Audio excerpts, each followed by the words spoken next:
కోడి తన పిల్లల్ని ఎలా అయితే రెక్కలతో కాపాడి కాచి తీసుకొస్తుందో అలా దేవుడు మనల్ని కాపాడి తీసుకొచ్చినందుకు ఆయనకు మనము కృతజ్ఞతాస్తుతులు చెల్లించాలి. ఆయన రక్తంలో, ఆయన యొక్క శరీరంలో మనం పాల్గొనాలి, ఆరాధనలో పాల్గొనాలి, బలవర్తమానంలో పాల్గొనాలి.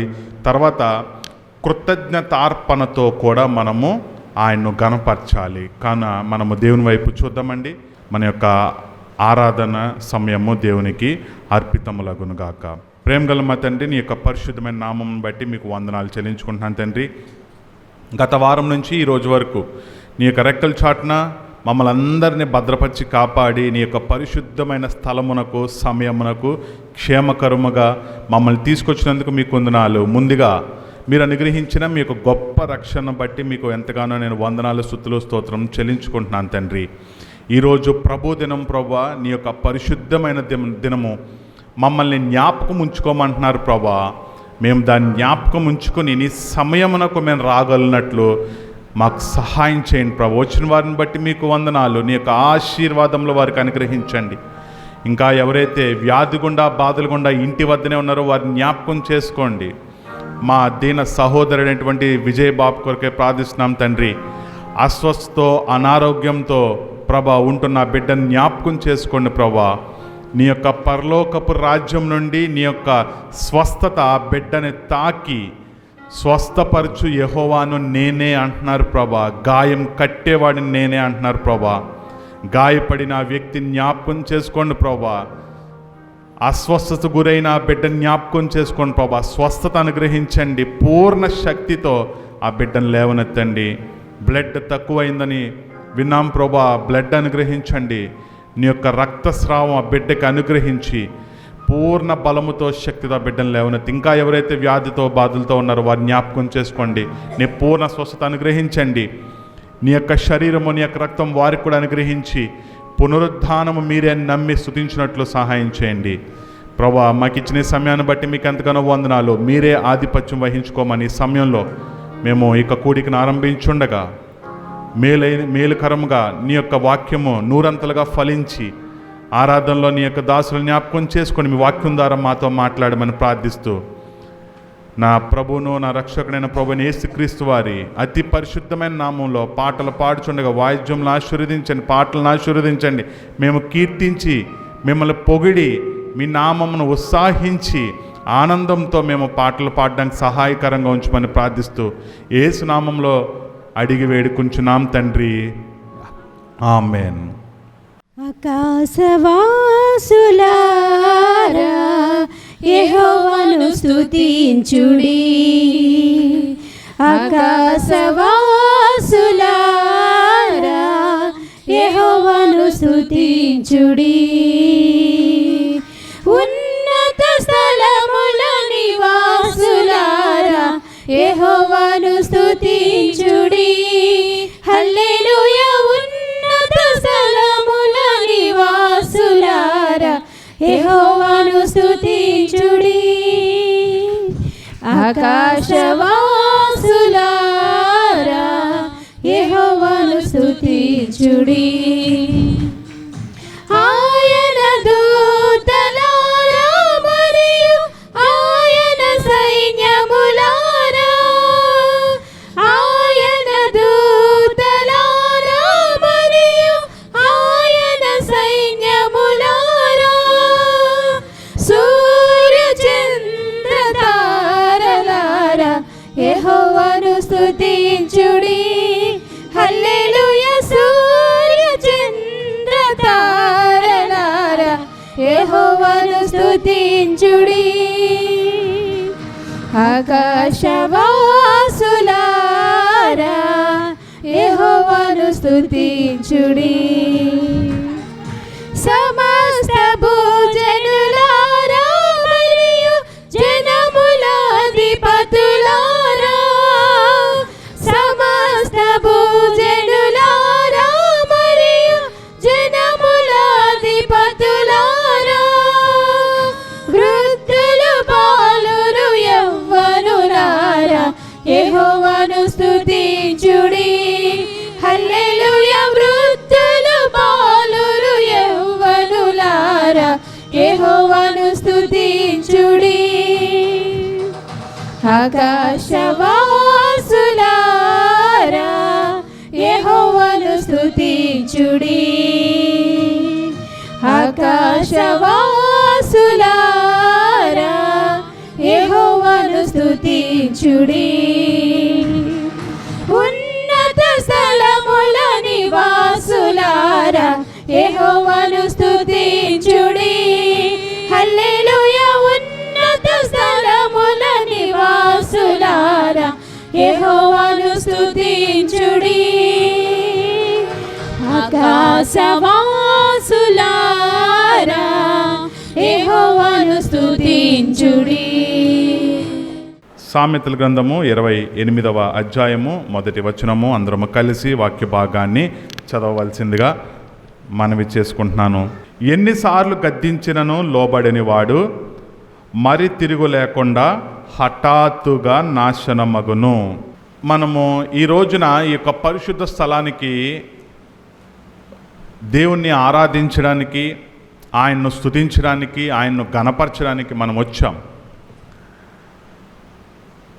ఈ సోమవారం నుంచి శనివారం వరకు మనము చేసిన అతిక్రమములు, అపరాధములు, పాపములు, వాటిని ఒప్పుకొనుట చేతనే కాదు, వాటిని ఏం చేయాలండి? విడిచిపెట్టాలి. విడిచిపెట్టి ఆయన పరిశుద్ధ స్థలములోనికి మనం అడుగు పెట్టాలి. లేని ఎళ్ళ అడుగు పెట్టకూడదు.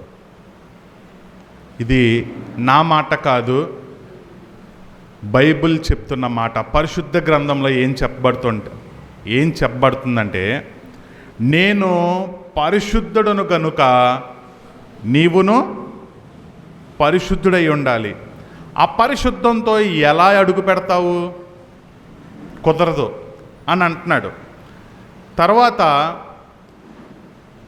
మనకి ఇచ్చిన ఈ యొక్క నివాస స్థలంలోనికి ఎలా రావాలంటే, మనకి మోషే గారు ఇచ్చిన 10 ఆజ్ఞల్లో ఒక ఆజ్ఞ చూద్దాము. నిర్గమకాండము 20వ అధ్యాయము 8వ వచనం ఏంటంటే, విశ్రాంతి దినమును పరిశుద్ధముగా ఆచరించుటకు జ్ఞాపకముంచుకొనుము.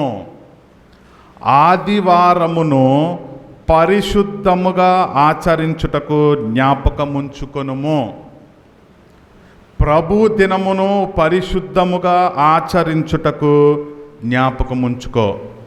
దేవుడు ఏం చెప్తున్నాడంటే, ఈరోజు ఆదివారం గనుక, పరిశుద్ధమైన దినము గనుక, ప్రభు దినము గనుక, నీవు ఫస్ట్ టైంని జ్ఞాపకం చేసుకో, సమయాన్ని జ్ఞాపకం చేసుకో. అది ఎవరి సమయము? దేవుని సమయము. కాబట్టి నీవు సమయానికి రావాలని జ్ఞాపకం పెట్టుకో.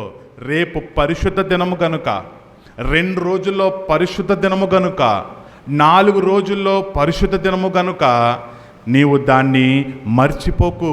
ఎందుకంటే అది పరిశుద్ధ దినము గనుక నీవు పరిశుద్ధంగా ఆచరించుటకు, అంటే పరిశుద్ధుడు కనుక ఆయన, మనం కూడా పరిశుద్ధంగా ఉండాలి కనుక నీ యొక్క అపరాధములను విడిచిపెట్టి దేవుని మందిరంలోనికి అడుగుపెట్టు. ఒకవేళ పరిశుద్ధంగా అడుగు పెట్టకపోతే ఏమవుతుందంటే, దీంట్లో చాలా చాలా చాలా రీజన్స్ ఉన్నాయి. చాలా మందిని తీసుకోవచ్చు. ఏలియాని తీసుకోవచ్చు. మొట్టమొదటి యాజకుడి నుంచి మొదలు పెడితే ఏలియాని తీసుకోవచ్చు. ఏలీ కుమారులు హోప్ని, ఫినెహాసుని తీసుకోవచ్చు. ఫినెహాసు భార్యను తీసుకోవచ్చు. తర్వాత దావీదు, సౌలు రాజు, దావీదు రాజు, సొలొమోను రాజు, దక్షిణపు kings and south kings, north kings, south kings. ఇశ్రాయేల్ 2 ముక్కలు చేసినప్పుడు ఒక్కొక్కరిని చూసుకుంటే వాళ్ళని పలుమార్లు హెచ్చరించాడు, ఇది నీకు కరెక్ట్ కాదురా, మారు అని. మన నూతన నిబంధనలోకి వచ్చేస్తే యోధాన్ని చూడొచ్చు, ప్రధాన యాజకులను చూడొచ్చు, శాస్త్రులను చూడొచ్చు, పరిసయ్యులను చూడొచ్చు.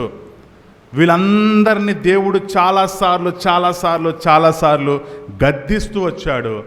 ఎన్నిసార్లు గద్దించిననో పరిశుద్ధంగా ఆచరించలేదు కనుక ఇంకెన్నటికీ తిరిగి లేకుండా వారిని ఏం చేశాడంటే హఠాత్తుగా నాశనం చేశాడు. యోధా గురించి చూద్దాము. మత్తయి సువార్త 26వ అధ్యాయము పేజ్ నంబర్ 27 అండి. ఒక చిన్న వాక్య భాగాన్ని మనం చూసుకుందాం. ఒకవేళ ఎన్నిసార్లు నిన్ను గద్దించినా, ప్రియ సహోదరుడ, ప్రియ సహోదరి, ఎన్నిసార్లు నీకు హెచ్చరిస్తున్నా నీవు మాట వినకపోతే అది చాలా అపాయము, అది చాలా డేంజర్ అని చెప్తుంది.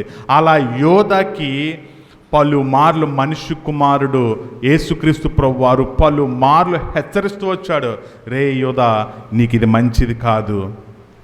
దేవుని వాక్యముచే లేఖనము నెరవేర్చబడినట్లు నేను ఈ లోకానికి వచ్చాను, కానీ నువ్వు ఈ యొక్క క్రైమ్ స్టోరీలోకి నీ వేలు పెడుతున్నావు, ఇది నీకు మంచిది కాదు.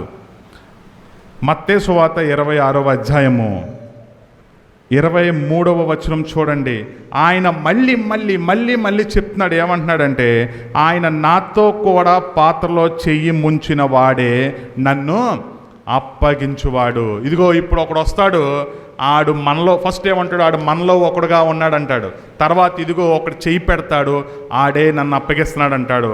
తర్వాత అందరూ వచ్చి ఈ 12 మంది శిష్యులు, 11 మంది శిష్యులు, ప్రభువా నేనా అని సీమోన్ అడుగుతాడు, ప్రభువా నేనా అని యోహాన్ అడుగుతాడు, ప్రభువా నేనా అని జబదయి అడుగుతాడు, ప్రభువా నేనా అని 11 మంది అడుగుతారు. వీళ్ళందరూ అడుగుతున్నారు కదా, నేను అడిగితే బాగోదు, నేనే అని డౌట్ వచ్చేస్తుందని యోధా వచ్చి అడుగుతున్నాడు. 25వ వచనంలో చూడండి. ఆయనను అప్పగించిన యోధా, బోధకుడా నేనా అని అడుగగా ఆయన ఏమన్నాడు, నువ్వే అన్నాడు. నీవన్నట్టే అనేను, నువ్వే రా నన్ను అప్పగించేది అన్నాడు. అప్పటికైనా మారుంటే బాగున్నో, మారలేదు. తర్వాత అతని యొక్క మనస్సాక్షి అతన్ని పశ్చాత్తాపపడ్డానికి చేసింది. 27వ వచనంలో చూస్తే 33.5 సంవత్సరాలు యేసుక్రీస్తు ప్రభువారు ఈ లోకంలో జీవించాడండి. 30 సంవత్సరాల వరకు ఆయన ఇంటి గడప దాటలేదు, అంటే యాజకత్వం చేస్తూ వచ్చాడు. 30 సంవత్సరాల తర్వాత బాప్తిస్మానికి వచ్చాడు. బాప్తిస్మము తర్వాత 3.5 ఏండ్లు ఈ 12 మంది శిష్యులతో వాళ్ళంటే ఇష్టము గనక వారిని ఎంచుకున్నాడంట. వాళ్ళు ఆయనతో ఉండడానికి ఆయన ఏర్పాటు చేసుకుంటే 27వ వచనంలో యోధా మనస్సాక్షి చూడండి. 27వ వచనము 3వ వచనము, 27వ అధ్యాయం 3వ వచనము. అప్పుడు ఆయన అప్పగించిన యోధా ఆయనకు శిక్ష విధింపబడగా చూచి పశ్చాత్తాపడి ఆ 30 వెండి నాణెములు ప్రధాన యాజకుల యొద్దకును పెద్దల యొద్దకును మరలా తెచ్చి, ఆ 30 వెండి నాణాలు ప్రధాన యాజకుల దగ్గరికి, శాస్త్రుల దగ్గర తీసుకొస్తే, మాకు సంబంధం లేదు, అయిపోవాల్సింది అయిపోయింది, నువ్వేం చేసుకుంటావు చేసుకో అంటే, తర్వాత ఎక్కడికి వెళ్ళాడు యోధా, దేవాలయానికి వెళ్ళాడు. ఆ రోజు జరుగుతున్న సంఘటన ఏంటంటే, యేసుక్రీస్తు ప్రభువారిని సిలువేస్తుంటే యెరూషలేములో ప్రజలందరూ ఎక్కడికి వెళ్ళిపోయారు, గొల్గొతా అనే పర్వతానికి వెళ్ళిపోయారు. కపాలం అనబడిన స్థలం దగ్గర ఉన్నారు. యెరూషలేములో ఎవ్వరు లేరు. యోధాకి పనేటి దేవాలయానికి వెళ్ళడానికి, కానీ దేవాలయానికి వెళ్ళాడు. దేవాలయానికి వెళ్ళి ఏడ్చాడు, ఒప్పుకున్నాడు. గద్దింపు ఆగిపోయింది. ఇంక అక్కడి నుంచి గద్దింపు రావట్లే. గద్దించాలంటే దేవుడు ఎక్కడున్నాడు, యేసుక్రీస్తు ప్రభు ఎక్కడున్నాడు, సిలువ మీద ఉన్నాడు. ఏడ్చాడు. మనస్సాక్షి ఇంకా అప్పటికైనా గద్దించడం ఆగుతుందేమని చూశాడు, ఆగలేదు. వెండి నాణాలు దేవాలయంలోనికి విసరగొట్టాడు. అయినా కూడా మనస్సాక్షి గద్దింపు ఆగలేదు. నెక్స్ట్ ఏం చేశాడు, వెళ్ళి ఉరి పెట్టుకున్నాడు. ఉరేసుకొని చనిపోయాడు. అపోస్తుల కార్యాలు 1వ అధ్యాయంలో రాయబడి ఉంటుంది. ఆయన ఉరేసుకున్న, ఆయన ఈ 30 వెండి నాణాలు దేనికోసం దొంగిలించాలనుకున్నాడంటే, ఒక పొలం కొనుక్కుందామని, ఆ పొలంలో మంచి ఇల్లు కట్టుకుందామని. కానీ ఆ పొలంలోనే ఉరేసుకుని యోధా చనిపోతాడు. చనిపోయినప్పుడు ఎలా చనిపోతాడు, ఉరి తెగిపోయి కిందకు పడిపోతే ఆయన నడుం బద్దలైపోయింది. నడులో నుంచి పేగులన్నీ బయటికి వచ్చేసాను. ఎన్నిసార్లు గద్దించనను లోబడినవాడు మరి తిరుగు లేకుండా హఠాత్తుగా నాశనం అయిపోతాడు. మరి మనం దేవుని మందిరానికి ఎలా రావాలి, మన దేవుని మందిరానికి మనం ఎలా రావాలి? ఆయన ఎన్నోసార్లు గద్దిస్తున్నాడు. నీ అపరాధములచే, నీ పాపములచే ఎన్నోసార్లు గద్దిస్తున్నాడు. మరి దేవుని మందిరానికి ఎలా రావాలి? 1 యోహాను 1వ అధ్యాయం 9వ వచనం చూడండి. 1 యోహాను 1వ అధ్యాయము 9వ వచనంలో ఇలా చెప్పబడుతుంది వాక్యము. ఏమని చెప్పబడుతుంది? అందరము తీసి వాక్యం చదువుకుందామండి. యోహాను రాసిన మొదటి పత్రిక 1వ అధ్యాయము 9వ వచనము. మన పాపములను మనము ఒప్పుకొనిన ఎడల, మన పాపములు ఏం చేయాలండి? మనము ఒప్పుకొని ఆయన యొక్క పరిశుద్ధ స్థలములోనికి మనము రావాలి. అప్పుడు ఆయన ఏం చేస్తాడు? ఆయన నమ్మదగిన వాడును నీతిమంతుడును గనుక ఆయన మన పాపములను క్షమించి సమస్త దుర్నీతి నుండి మనలను పవిత్రులుగా చేస్తాడు. అంత పవిత్రత ఉంటే కానీ మనం దేవుని మందిరంలోనికి అడుగు పెట్టలేము.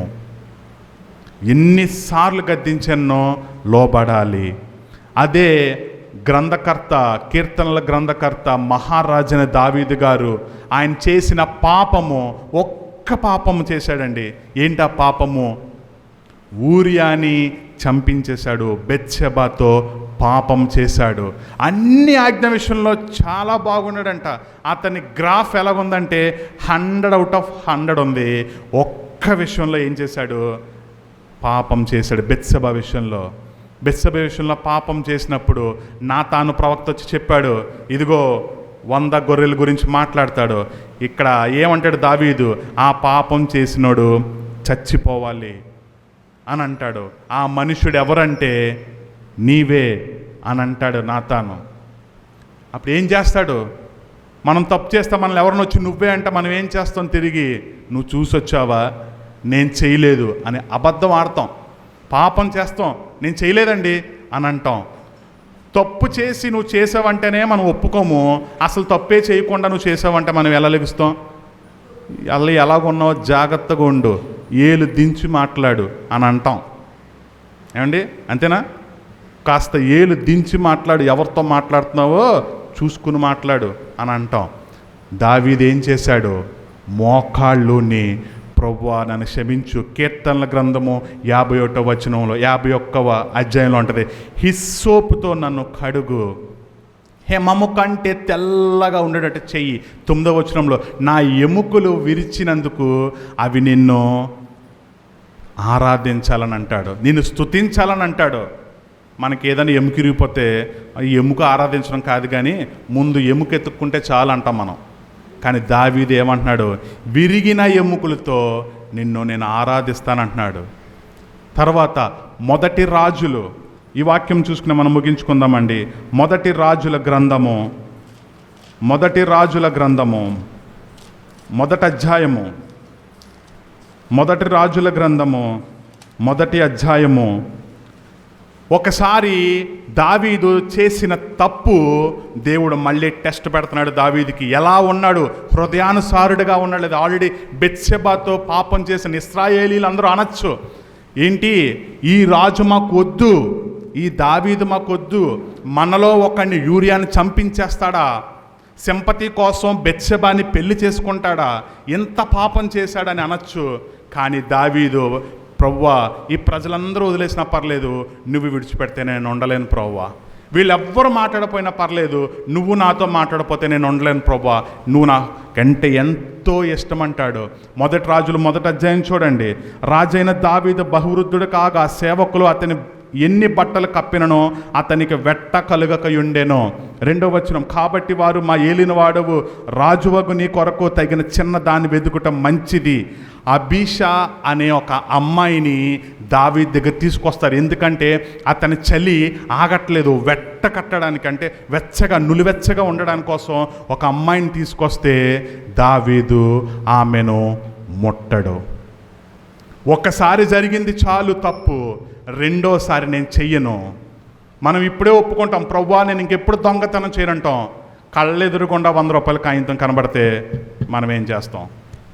కానీ దావీదు గురించి రాయబడి ఉంది చూడండి, 4వ వచనం, 1 రాజులు 1వ అధ్యాయం 4వ వచనం.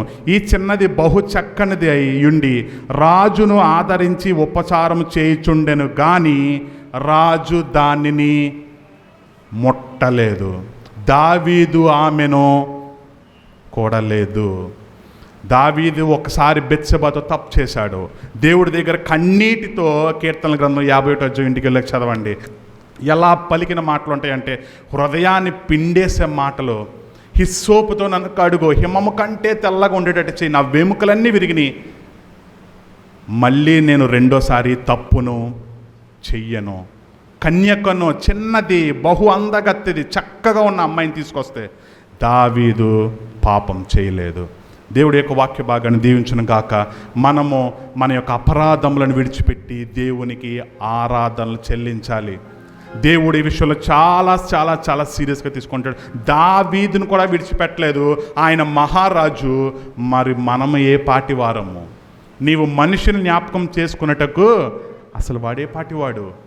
కాబట్టి మనము హృదయపూర్వకంగా, నా పూర్ణ హృదయంతో, నా పూర్ణ శక్తితో, నా పూర్ణ బలముతో మనం దేవుణ్ణి, మన యొక్క పాపాలని క్షమించి దేవుని ఆరాధించాలి. ఇట్టి ఆరాధన, ఇట్టి సేవ దేవునికి యుక్తమై ఉన్నది. ఆమేన్. ఓ యేసుని ప్రేమ ఎంతో మహనీయము, ఆకాశ తారా పర్వత సముద్ర ముల కన్న గొప్పది. ఆకాశ తారా పర్వత సముద్ర ముల కన్న గొప్పది. ఓ యేసుని ప్రేమ ఆగమ్యమానందమే, హృదయము నిండెను. ప్రభుని కార్యములు గంభీరమైనవి,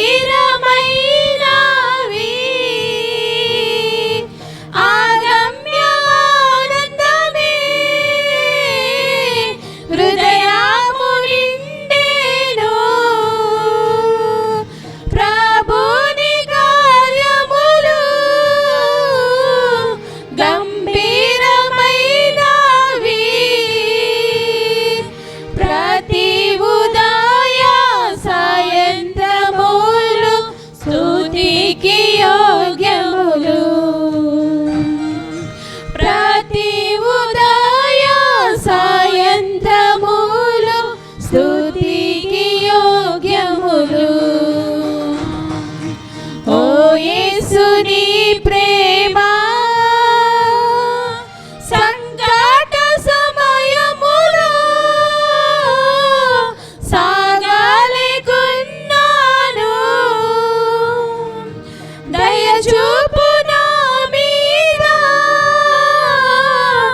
అని నేను మొరపెట్టగా, సంకట సమయములో సాగలేకున్నాను. దయచూపు నా మీద అని నేను మొరపెట్టగా,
ఓ యేసుని ప్రేమ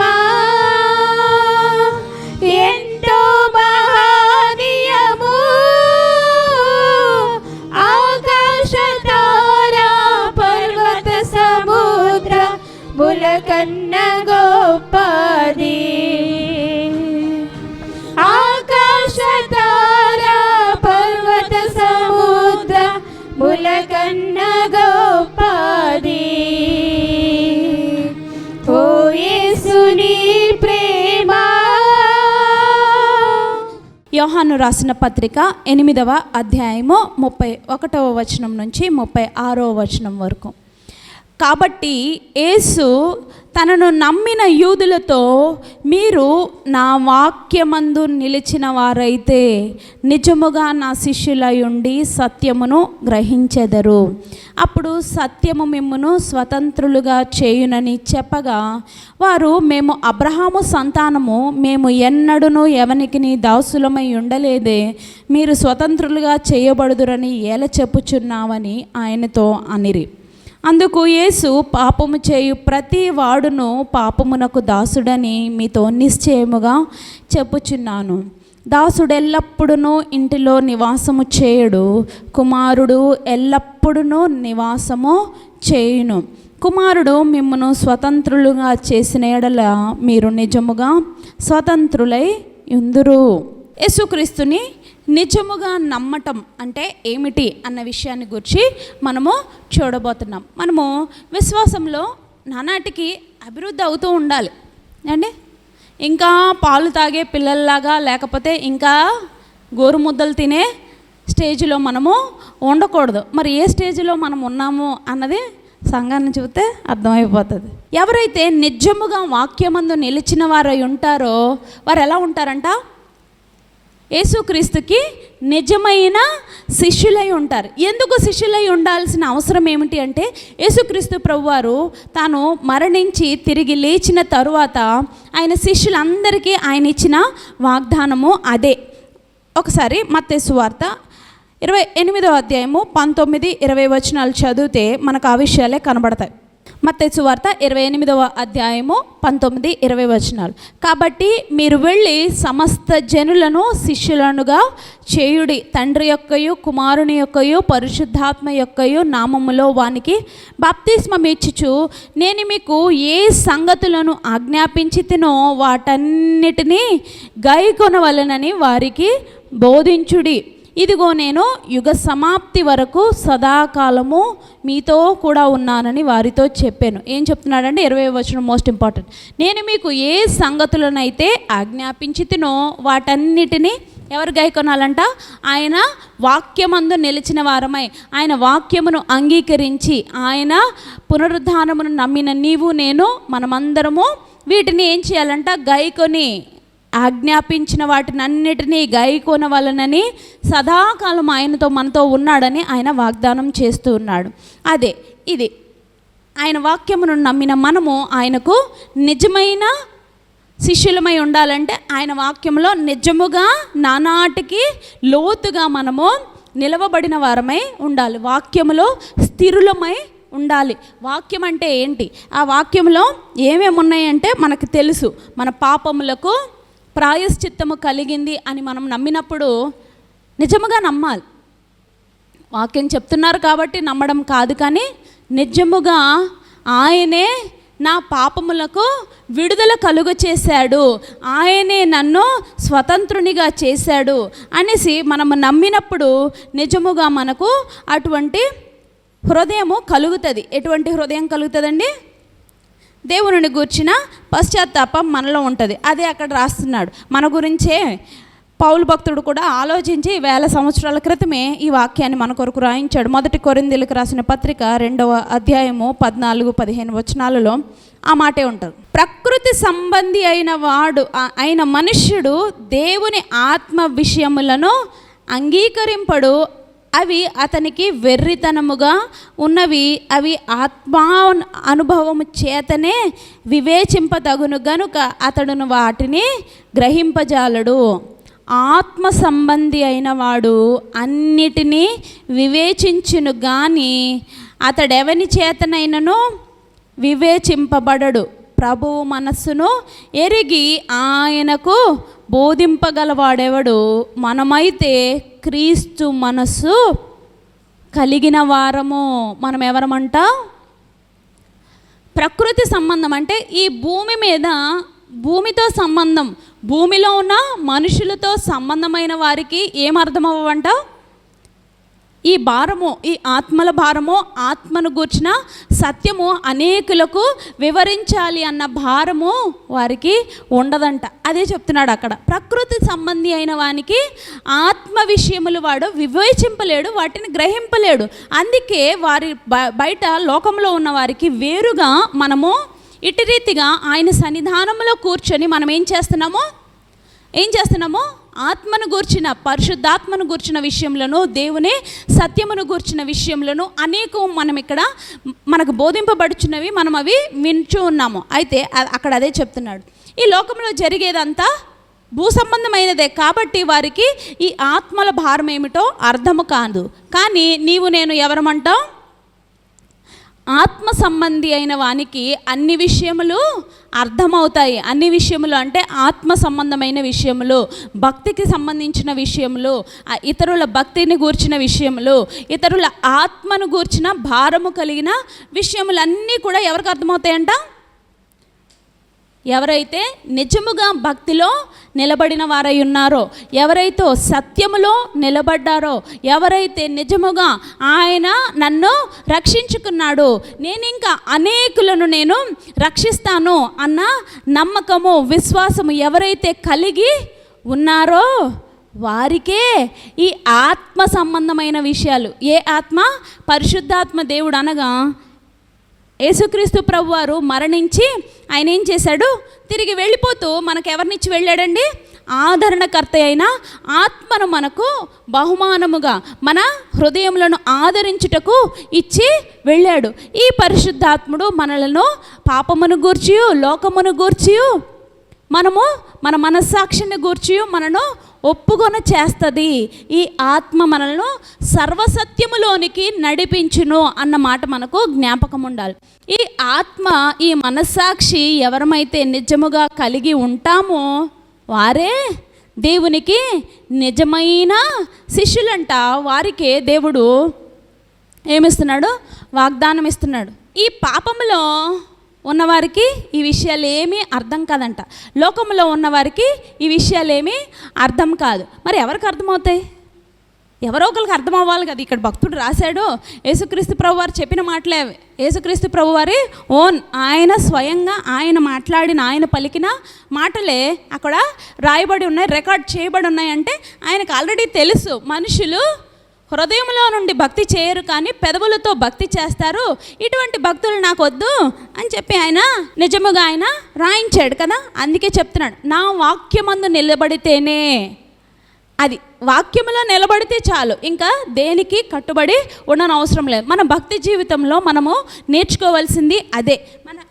మన భక్తిలో మనము మన పాపము నుండి, పాపం అనే దాసత్వం నుండి విడిపింపబడ్డామంటే ఈ దాసత్వంలో నుండి మనము బయటకు వచ్చి మళ్ళా అందులోకి వెళ్ళాలనుకోకూడదు. కానీ నానాటికి ఈ భక్తిలో మెట్టు మీద మెట్టు, మెట్టు మీద మెట్టు, పాలు తాగే వయసు నుంచి ఆహారం తినే వయసు వరకు మనము ఎదుగుతూ వెళ్ళాలి అని భక్తులు చెప్పారు. యేసుక్రీస్తు ప్రభువారు అదే కోరుకున్నారు.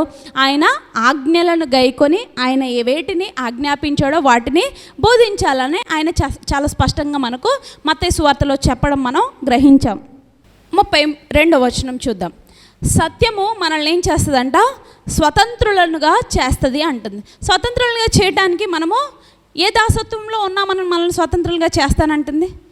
అందుకే ఆ యూదులు కూడా అదే అంటున్నారు, మేము ఎప్పుడూ ఎవరికి దాసులముగా లేమే, మేము అబ్రహాము సంతానము, మేము యూదులము, మేము ఎవరికి దాసత్వం చేయలేదంటే యేసుక్రీస్తు ప్రభువారు ఈ లోకంలో ఉన్న అధికారము గురించో మీ పుట్టు పూర్వోత్తరాల గురించో ఆయన మాట్లాడట్లేదు. కానీ నీ ఆత్మ సంబంధమైన దాసత్వము గురించి ఆయన అక్కడ మాట్లాడుతూ అన్నాడు, పాపము చేసిన ప్రతి వాడును పాపమునకు దాసుడే. ఈ లెక్కల్లో మనం ఎంత భయంకరమైన బంధకంలో ఉన్నామో మనకు తెలియాలి కదా. మన పాపములకు ప్రాయశ్చిత్తము ఎవరి ద్వారా కలిగింది? మనకి ఆయనే మనకు దయచేశాడు. ఆ మాట మనకు అక్కడే కనబడుతుంది చూడండి.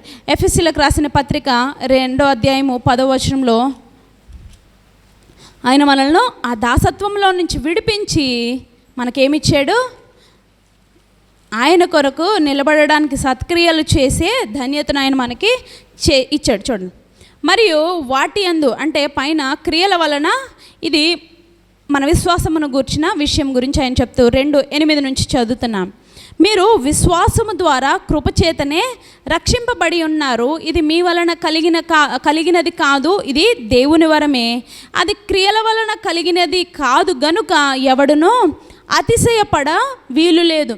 మరియు వాటి యందు మనము నడుచుకొనవలనని దేవుడు ముందుగా సిద్ధపరిచిన సత్క్రియలు చేయుటకై మనము క్రీస్తునందు సృష్టింపబడిన వారమై ఆయన చేసిన పని అయి ఉన్నాము. అదంట దేవుడు మన కొరకు ఆయన ఆలోచన, ఆయన మన కొరకు వేసుకున్న ప్రణాళిక, ఆయన మనల్ని ఏర్పాటు చేసుకోవడానికి, ఆయన కుమారులుగా కుమార్తెలుగా నిన్ను నన్ను స్వీకరించడానికి ఆయనకున్న ఉద్దేశము అది. ఏమిటా ఉద్దేశము?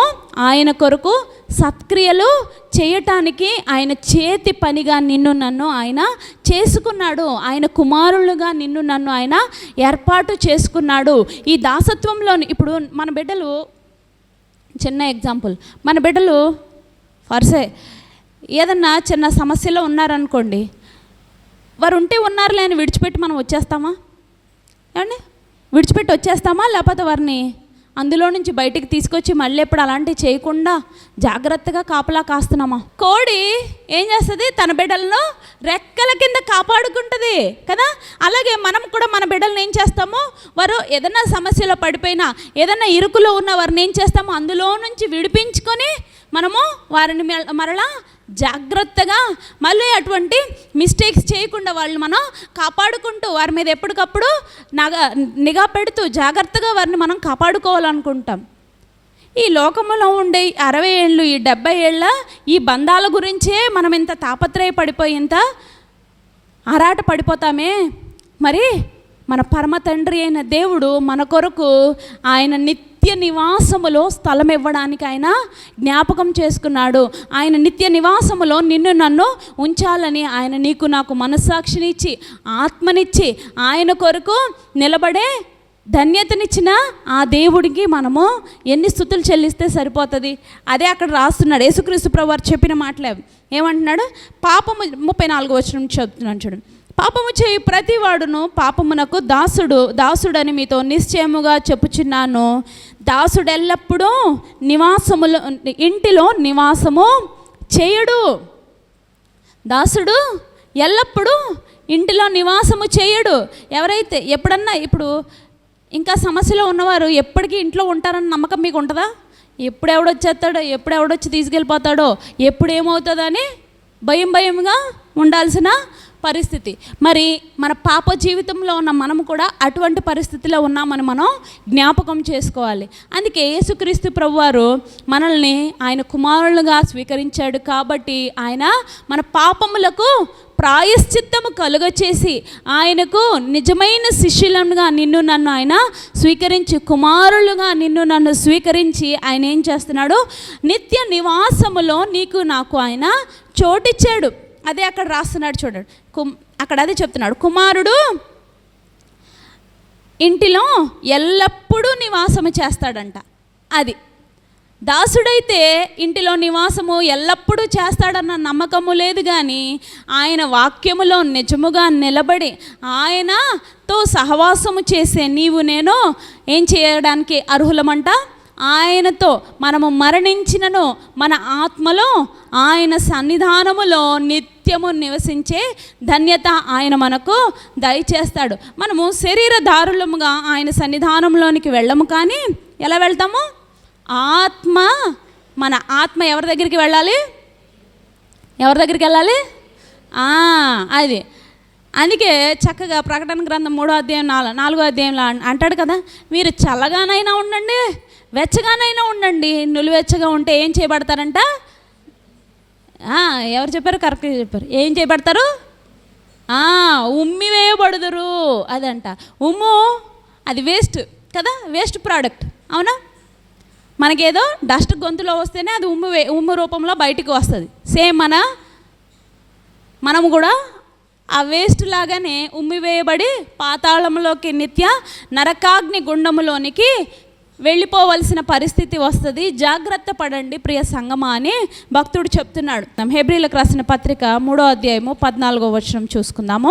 నేడు మీరు ఆయన శబ్దము వినిన ఎడల కోపము పుట్టించినప్పటి వలె మీ హృదయములను కఠినపరచుకొనకుడని ఆయన చెప్పెను గనుక పాపము వలన కలుగు భ్రమ చేత మీలో ఎవడును కఠినపరచబడకుండునట్లు నేడు అనబడు సమయం ఉండగానే ప్రతి దినము ఒకనికొకడు బుద్ధి చెప్పుకొనుడి. ఏలయనగా మొదటి నుండి మనకున్న దృఢ విశ్వాసము అంతము మట్టుకు గట్టిగా చేపట్టిన ఎడలనే క్రీస్తులో పాలివారమై ఉందుము. చాలా స్పష్టంగా భక్తుడు రాసేసాడు, మనకు అర్థమై ఉంటుందని నేను అనుకుంటున్నాను. ఏంటి? నేడు అనబడిన సమయం ఉండగానే అంటున్నాడు అక్కడ భక్తుడు. పైన చెప్తున్నాడు, మీరు పూర్వము క్రీస్తుకు కోపము తెప్పించి మీ హృదయములను కఠినపరచుకొనినట్లు ఇంకా మీదట చెయ్యకుండా మనం ఏం చేయాలి? ఆయన మన హృదయములను వాక్యానికి లోబడాలి. వాక్యాన్ని విని ఆ వాక్యానికి మన హృదయాలు తెరవాలి. మన భక్తుడు ఇక్కడ ఉన్న ఆయన లేకపోయినా భక్తుడితో సంబంధం కాదు, మీ సేవకుడితో సంబంధం కాదు. ఇది ఎవరికి? మీ ఆత్మకు, మీకును దేవునికి మధ్య సంబంధము. ఆయన నీవు సహవాసము చేయాలి అని అక్కడ చివరిలో రాశారు చూడండి.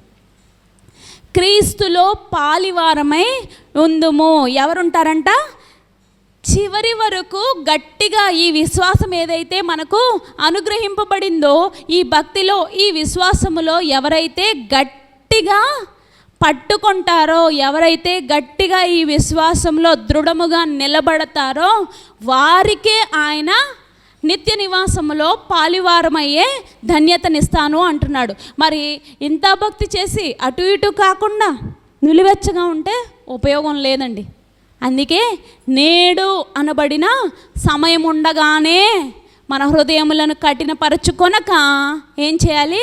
ఆయన కొరకు ఆ భక్తిలో దృఢముగా నిలబడాలి. మనలో ఏమన్నా లోటుపాట్లు ఉంటే, ఏదైనా ఆయనకు ఆయస్కరముగా ఉంటే ఈ దినమే ఆయన ఎదుట మన హృదయములను తెరిచి, ప్రభువా, గడిచిన వారంలో, గడిచిన మాసంలో, గడిచిన సంవత్సరములలో ఇంకా నీకు ఆయాస్కరముగా నా హృదయంలో ఉన్న ప్రతి పాపమును ఈ దినము నీ సన్నిధానంలో ఒప్పుకొనుచు, నీ నిత్య నివాసములో నాకు దయచేసిన ఈ స్థలము కొరకే నేను ఎదురు చూచుచు, మీరిచ్చిన ఈ విశ్వాసమును గట్టిగా పట్టుకొనుచు, మీరిచ్చిన ఈ మంచి సమయమును బట్టి మీకు స్తుతులు చెల్లించుకొనిచున్నాను. నా విరిగిన హృదయముతో నీకు స్తుతులు చెల్లించుకొనిచున్నాను ప్రభు అని నీ దేవుని నీవు స్తుతులు చెల్లించుకోవాలి. అట్టి కృప దేవుడు మనందరికీ దయచేయునుగాక. మహిమ ఘనతకు అర్హుడవు నీవే మా దైవము. మహిమ ఘనతకు అర్హుడవు నీవే మా దైవము. సృష్టికర్త ముక్తిదాత, సృష్టికర్త ముక్తిదాత, మస్తుతులకు పాత్రుడా, ఆరాధనా నీకే, ఆరాధనా నీకే, ఆరాధనా నీకే, ఆరాధనా నీకే, ఆరాధనా స్తుతి, ఆరాధనా, ఆరాధనా నీకే. దయచేసి ఎవరు అటు ఇటు చూడవద్దండి. ప్రభుత్వ సమయం కనుక ప్రభు మాత్రమే ఆరాధించుకోవచ్చు. ఆరాధనా నీకే, ఆరాధనా నీకే, ఆరాధనా నీకే, ఆరాధనా నీకే, ఆరాధనా నీకే. మన్నాను కురిపించినావు, బండ నుండి నీళ్ళిచ్చినావు, మన్నా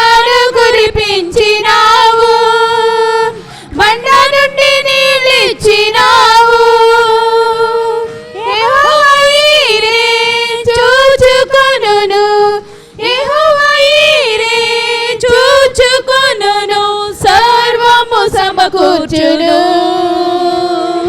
ఆరాధనా నీకే, ఆరాధనా నీకే, ఆరాధనా నీకే, ఆరాధనా నీకే, ఆరాధనా స్తుతి ఆరాధనా, ఆరాధనా నీకే, ఆరాధనా స్తుతి ఆరాధనా, ఆరాధనా నీకే, ఆరాధనా నీకే, ఆరాధనా నీకే, ఆరాధనా నీకే, ఆరాధనా నీకే. వ్యాధులను తొలగించినావు, మృతులను మరి లేపినావు, వ్యాధులను తొలగించినావు, మృతులను మరి లేపినావు.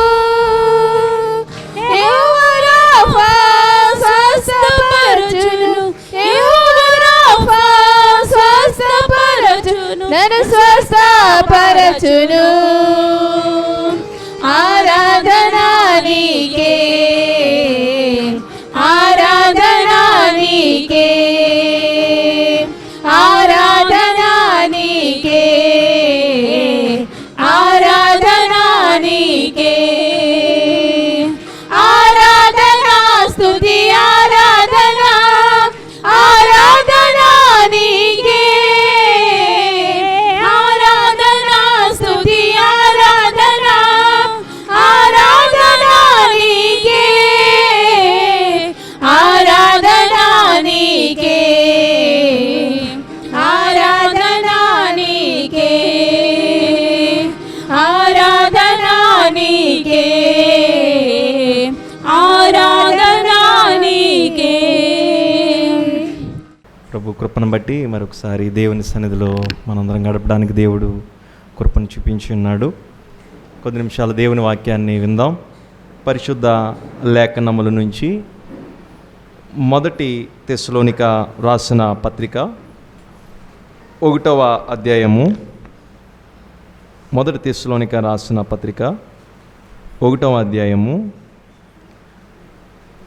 7-8 వచనాలు చదువుకుందామండి. మొదటి తెస్సలోనిక రాసిన పత్రిక 1వ అధ్యాయము 7-8 వచనాలు. కాబట్టి మాసిదోనియాలోను అకయాలోను విశ్వాసులందరికీ మాదిరైతిరి. ఎందుకనగా మీ వద్ద నుండి ప్రభు వాక్యము మాసిదోనియాలోను ఆకయాలోను మ్రోగెను. అక్కడ మాత్రమే గాక ప్రతి స్థలమందున దేవుని ఎడల ఉన్న మీ విశ్వాసము వెల్లడైన గనుక మేమేమీ చెప్పవలసిన ఆవశ్యము లేదు. చాలా సందర్భాల్లో మనకి ఏదైనా తెలిస్తే నాకేమి చెప్పక్కర్లొద్దు అంటాం, అవునా కదండి? కానీ విశ్వాస జీవితం నిత్యము నేర్చుకునేది కనుక చెప్తేనే తెలిసేది. అంతము వరకు, మరణం వరకు ప్రతి విశ్వాసి నేర్చుకునేవాడే. కానీ ఇక్కడేంటి, తెస్సలోనిక సంఘమునకు భక్తుడు రాస్తూ అసలు మీకేమి చెప్పవలసిన ఆవశ్యమే లేదు అంటున్నాడంటండి. సంఘం అందరికీ, ఒకరికి కాదు. ఒకరికైతే ఉత్తరం రాస్తున్నప్పుడు నీకు అన్నీ తెలుసు కనుక నీకేమి నేను చెప్పవలసిన అవసరం లేదనవచ్చు.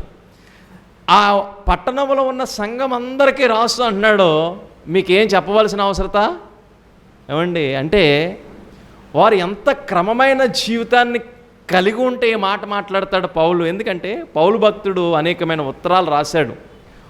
కొరింథీ సంఘానికి రాసినప్పుడు వారిలో ఉన్న లోపములను చూపిస్తుంటాడు. గలతీ సంఘానికి రాసినప్పుడు కూడా వారిలో ఉన్న పొరపాట్లు చూపిస్తుంటాడు.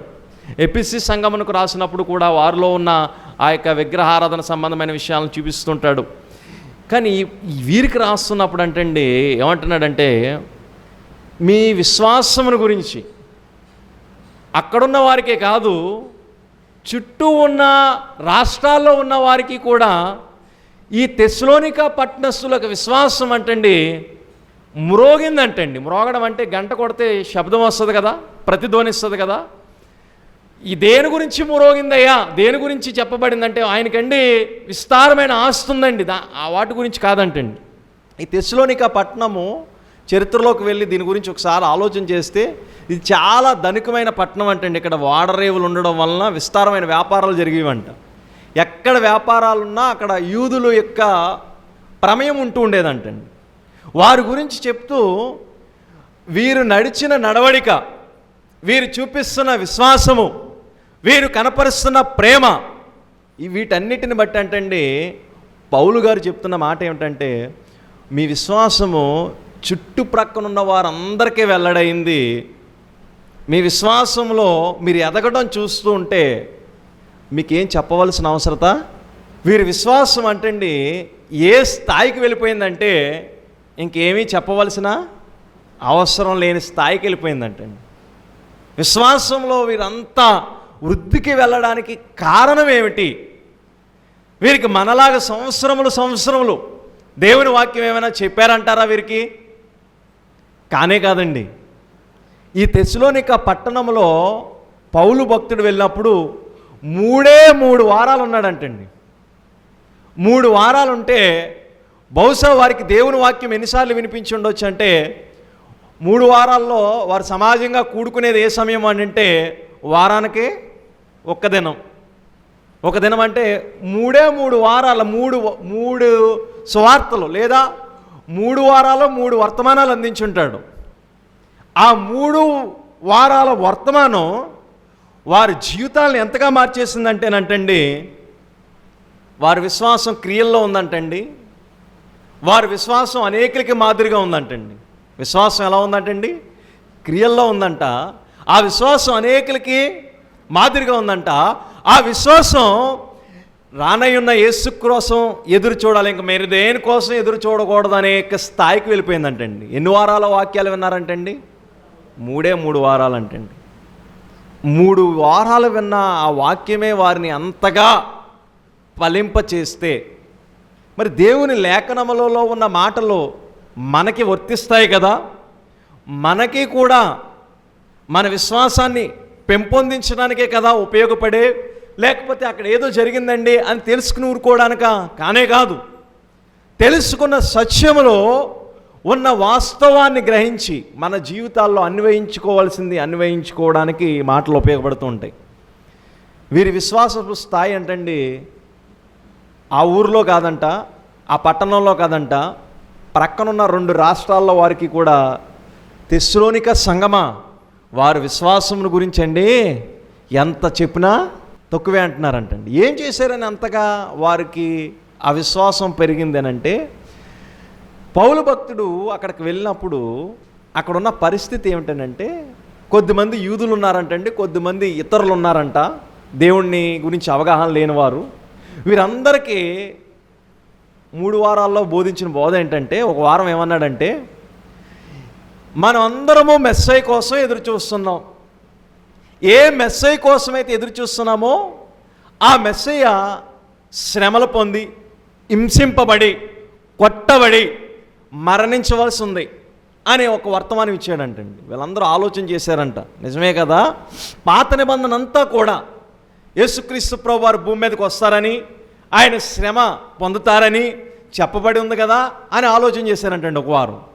2వ వారం ఆయన ఏం బోధించాడంటే, ఇదంతా ఎక్కడ రాయబడి ఉంటుందంటే అపోస్తలుల కార్యములు 17వ అధ్యాయంలో రాయబడి ఉంటుంది ఆయన ఏం బోధించాడు అనేది. 2వ వారం ఏం బోధించి ఉండొచ్చు అంటే, బహుశా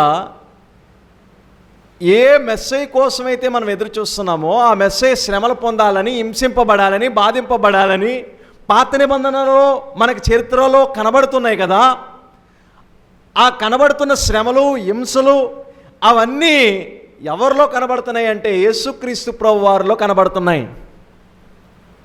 ఎవరి కోసమైతే ఎదురు చూస్తున్నామో, ఏ మెస్సై కోసమైతే ఎదురు చూస్తున్నామో ఆ మెస్సై అదే రీతిగా హింసింపబడి, అదే రీతిగా శిక్షింపబడి, యెషయా గ్రంథం 53వ అధ్యాయంలో నలగొట్టబడి, హింసింపబడి, తృణీకరింపబడి ఉన్నదా లేదండి, ఇవన్నీ ఆయనలో కనబడుతున్నాయి కనుక, ఆయన అదే రీతిగా శ్రమ పొందాడు కనుక, ఆయన అదే రీతిగా హింసింప పొందాడు కనుక అనే విషయాన్ని వాళ్ళకి వర్తమానం అందించాడంటండి. మొదటి వారం ఏమని అందించాడంటండి? మెస్సయ్య శ్రమలు పొందవలసింది ఉంది అని చెప్పాడంటండి. రెండో వారం ఆ మెస్సయ్య పొందవలసిన శ్రమలు ఎవరిలో కనపడుతున్నాయంటే యేసుక్రీస్తు ప్రభువారిలో కనపడుతున్నాయి. యేసుక్రీస్తు ప్రభువారు ఆ శ్రమలన్నీ అనుభవించాడని చెప్పాం. మూడో వారం ఈ యేసుక్రీస్తు ప్రభువారే ఆ మెస్సయ్య అని చెప్పాడంటండి. చాలామందికి కోపం వచ్చిందంట, చాలామంది నమ్మారంటండి. నమ్మిన వాళ్ళందరూ విశ్వాసం ఉంచారంట. నమ్మలేని వాళ్ళందరూ మరి కొద్దిమంది గుంపుని వేసుకుని వచ్చి రోడ్డు మీద తిరిగే, ఏ పని పాట లేనివారు, వ్యర్థముగా తిరిగేవారు ఒక గుంపుని వేసుకొచ్చి పౌలుని కొట్టడానికి ప్రయత్నం చేస్తుంటే అక్కడున్న పెద్దలు వారిని తప్పించి పంపేశారంటండి. అమ్మా అర్థమవుతుందా? ఆ సమయంలో వారికి విశ్వాసం వెల్లడైందంటండి. ఆ సమయంలో వారికి విశ్వాసం వెల్లడైందంటండి. ఎప్పుడంటండి? ఎన్ని వారాలు చెప్తే అంటే దేవుని మాట చెప్తే ఏదో ఒక సమయంలో అక్కడ ఖచ్చితంగా దేవుడు కార్యం చేస్తాడు. చూద్దాం ఆ మాటలు ఒకసారి. అపోస్తుల కార్యములు 17వ అధ్యాయము 3-4 వచనాలు చదివితే బాగా అర్థమవుతుంది మనకి. గనుక పౌలు తన వాడికి చొప్పున సమాజపు వారి వద్దకు వెళ్ళి, క్రీస్తు శ్రమపడి మృతులలో నుండి లేచుట ఆవశ్యమనియు నేను మీకు ప్రచురము చేయు యేసే క్రీస్తయున్నాడనియు లేఖనముల నుండి దృష్టాంతములనెత్తి విప్పి చెప్పుచు వారితో 3 విశ్రాంతి దినములు తర్కించుచుండును. వారిలో కొందరును భక్తిపరులకు గ్రీస్ దేశస్థులు చాలామందియు ఘనత గల స్త్రీలలో అనేకులు ఒప్పుకుని పౌలుతో శీలతోనూ కలుసుకునిరి. అయితే యోధులను మత్సరపడి పని పాట లేక తిరిగే కొందరు దుష్టులను వెంట పెట్టుకుని గుంపు కూడి పట్టణమెల్లా అల్లరి చేయుచు యాసాను ఇంటి మీదకి వారు జనులను సభ ఎదుటకు తీసుకుని వచ్చుటకు ప్రయత్నం చేసిరి. ఈ 3 వారాలు చెప్పిన దానికి చాలామంది విశ్వాసం ఇస్తే అదే సమయంలో ఏం కలిగిందంటండి? ప్రతికూలతలు కలిగాయంటండి. ఈయన్ని తప్పించేస్తే తప్పించిన వ్యక్తి యాసాను అనే వ్యక్తి ఉంటే ఆయన ఇంటి మీద పడ్డారంటండి వీళ్ళందరూ. ఈయన వెళ్ళిపోయాడు కదా. వెళ్ళిపోయిన కొద్ది దినాలకి ఆలోచన వచ్చిందంట, అయ్యా మనం అక్కడికి వెళ్ళి పౌలు శీలగా మనం వెళ్ళి సువార్త చెప్పాం, అందులో కొద్దిమంది విశ్వాసం ఉంచారు. ఆ విశ్వాసం ఉంచిన వారి యొక్క విశ్వాసం యొక్క ప్రమాణ స్థాయి ఏమవ్వాలి? ఇప్పుడు ఎదగాలి, వృద్ధిలోనికి వెళ్ళాలి. విశ్వాసం ఉందని చెప్పుకుని ఆ విశ్వాసంలో వారు క్రియలలో కనపరచకపోతే అది వ్యర్థము కనుక ఆ విశ్వాసంలో వారు ఎలా ఉన్నారని ఆలోచన కలిగి తిమోతిని మరలా తిరిగి తెస్సలోనిక పట్టణానికి పంపారంటండి. ఎక్కడికండి? ఎందుకంటే తిమోతి తనని వెంబడించేవాడు కనుక. పంపితే అక్కడికి వెళ్ళి తిమోతి 1 సంవత్సరం ఉన్నాడంటండి. ఈయన 3 వారాల వాక్యం చెప్పాడు, ప్రతికూలతను బట్టి వెళ్ళిపోయాడు. అక్కడికి వెళ్ళిన తర్వాత నమ్మిన వారు ఏమవుతారని ఆలోచన చేసి మరలా వారిని తిరిగి పంపి తిమోతిని వారి దగ్గరికి పంపి 1 సంవత్సరం వారి దగ్గరుండి వారి విశ్వాసాన్ని వృద్ధి చేయమని చెప్తే తిమోతి అక్కడ 1 సంవత్సరం ఉండి మరలా పౌలు దగ్గరికి వచ్చాడంటండి. పౌలు దగ్గరికి వచ్చి చెప్పాడంటండి, వారి యొక్క విశ్వాసం ఎలా ఉందంటే వాళ్ళకి ఏమీ చెప్పే రీతిగా లేదండి. వాళ్ళకి ఏమీ అంతగా బాగుపడ్డారు, అంతగా ఎదుగుతున్నారు, అంతగా క్రియలు కనపరుస్తున్నారు అని చెప్తే పౌలుకి చాలా ఆనందం కలిగిందంటండి. పౌలుకి చాలా ఆనందం కలిగి వారిని మెచ్చుకుంటూ వారిలో ఉన్న చిన్న చిన్న లోపాలని సరిచేస్తూ ఈ ఉత్తరం రాసాడు అన్నమాట అండి. ఆ ఉత్తరం రాసే సమయానికి వారి యొక్క విశ్వాస స్థాయి యొక్క ప్రమాణాలు ఎలా ఉన్నాయో చూద్దామా. 3 పనులు చేశారంటండి వాళ్ళు. ఎన్ని పనులండి? 3 పనులు. ఏం చేశారనేది అక్కడే రాయబడి ఉంది. మొదటి తెస్సలోనిక పత్రికలోనికి వద్దాం. 1వ అధ్యాయము 2వ వచనం నుంచి చదువుదాం. 1వ అధ్యాయము 2వ వచనం నుంచి. విశ్వాసముతో కూడిన మీ పని ఏమిటంటే మొదటిది విశ్వాసంతో కూడిన మీ పని, రెండోది ప్రేమతో కూడిన మీ ప్రయాస. మొదటిదేమో విశ్వాసం ఉందంట, విశ్వాసంతో ఏం చేస్తున్నారంటండి? వీళ్ళకి ఏమి చెప్పవలసిన అవసరం లేదు అని ఎందుకు అంటున్నాడు ఆ మాట అంటే వారు విశ్వాసంతో పని చేస్తున్నారంటండి. మొదటిది ఏం చేస్తున్నారంట? విశ్వాసంతో పనిచేస్తున్నారంట. రెండోది ప్రేమతో ప్రయాసపడుతున్నారంటండి. ప్రేమతో ప్రయాసపడుతున్నారంటండి. మూడోది ఏమనుందంటే మన ప్రభువైన యేసుక్రీస్తునందులు నిరీక్షణతో కూడిన మీ ఓర్పు. మూడోది ఏంటంటే అండి నిరీక్షణ. ఏంటమ్మా? నిరీక్షణ ఉండాలి. అంటే ఆ నిరీక్షణకి ఏముండాలి అమ్మ? ఏముండాలి? ఓర్పు ఉండాలి. అంటే వీరిలో ప్రతి విశ్వాసులో ఉండవలసిన 3 లక్షణాలు చెప్పగలరా?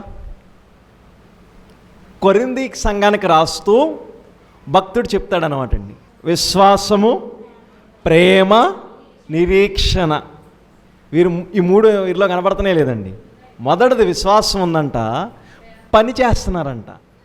ప్రేమ ఉందంట, ప్రయాసపడుతున్నారంట. నిరీక్షణ, యేసుక్రీస్తు ప్రభువారు మరలా రాబోతున్నాడు, మెస్సీ అయిన దేవుడు మరలా రాబోతున్నాడు అనే నిరీక్షణ వీళ్ళకు ఉందంట. ఆ నిరీక్షణ వలన వీళ్ళకి కలిగిన శ్రమలను బట్టి, వీరికి కలిగిన ప్రతికూలతను బట్టి, వీరికి కలిగిన నిందలను బట్టి, వీరికి కలిగిన ఉపద్రవములను బట్టి, మీకు ఎలా తెలుసండి వీళ్ళకి ఇన్ని శ్రమలు కలిగినాయి అంటే? అదే పత్రికలో, తెస్సలోనికి రాసిన పత్రికలో కొంచెం ముందుకు వస్తే 3వ అధ్యాయము, ఈ శ్రమల వలన ఎవ్వడను కదిలింపబడకుండానట్లు మిమ్మను స్థిరపరచుటకును మీ విశ్వాస విషయమై మిమ్మను హెచ్చరించుటకు మన సహోదరుణ్ణి క్రీస్తు సువార్త విషయంలో దేవుని పరిచారకుడైన తిమోతిని పంపితిమి. మేము మీ యొద్ద ఉన్నప్పుడేమి మనము శ్రమ అనుభవించవలసిన ఉన్నదని మీతో ముందుగానే చెప్పితిమి కదా. తిమోతిని అక్కడ పంపకమును పంట విశ్వాసులైన మీరు ఆ విశ్వాసంలో సాగుతున్నప్పుడు ఏదో ఒక శ్రమ మీ జీవితాల్లో వస్తానే ఉంటుంది. శ్రమలు లేకుండా విశ్వాస జీవితం ఉండదు. మీరు శ్రమలు అనుభవించవలసిన వారై ఉన్నారు. కానీ నేటి విశ్వాస జీవితం ఎలా ఉందండి? ఏ శ్రమ రాకూడదు, పూల పానుపులా ఉండాలి జీవితం. పొరపాటుని ఏమైనా ప్రతికూలత వస్తే, ఏదైనా శ్రమ కలిగితే దేవుడు నాకు ఏం చేశాడండి, దేవుణ్ణి నమ్ముకున్నాను కానీ శ్రమలో పోవడం లేదండి, దేవుణ్ణి నమ్ముకున్నాను కానండి ఏ ఉపయోగమో లేదండి. ఇది నేటి విశ్వాసుల యొక్క ప్రమాణమైతే తెస్సలోనిక సంఘస్థులతో మాట్లాడుతూ అంటున్నాడు, మీరు ఇలాంటి శ్రమలు అనుభవించవలసిందే అని ముందుగానే మీకు చెప్పితేనే కదా. మీరు అలాంటి శ్రమలు అనుభవిస్తున్నారు కదా. ఉపద్రవములలో, ప్రతికూలతలలో దేవుని సువార్తను మీరు నమ్మి ఉన్నారు కదా. ఆ శ్రమలు అనుభవింపబద్దులై ఉన్నారు మీరు. కనుక శ్రమలు వచ్చినాయి కదా అని విశ్వాసంలో ఏమైపోకూడదు, తొలగిపోకూడదు. శ్రమ పెరుగుతూ ఉంటే భక్తిలో దూరం అయిపోకూడదు.